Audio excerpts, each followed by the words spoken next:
Torre Salvana.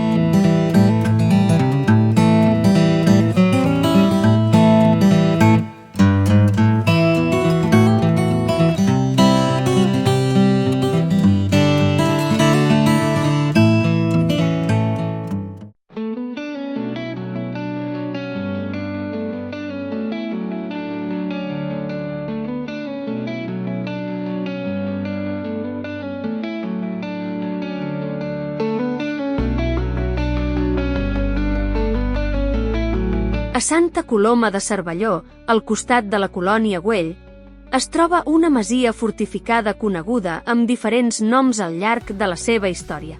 La porta al recinte és ferrada, d'arc ogival, flanquejada per dues torretes amb espitlleres.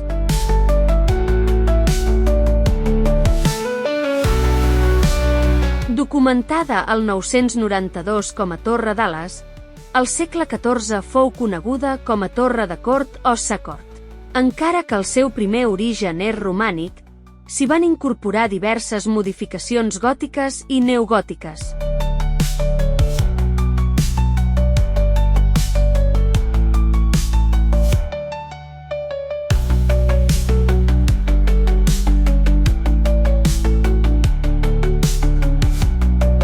El lloc és ben conegut per tots aquells que cerquen fenòmens paranormals.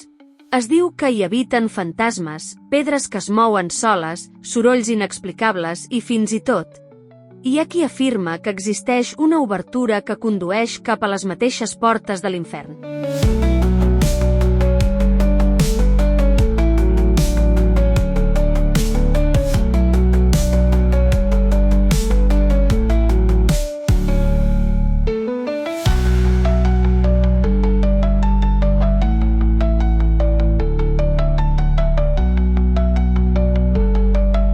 Actualment, però, està en runes amb forta presència d'actes vandàlics i d'espoliació.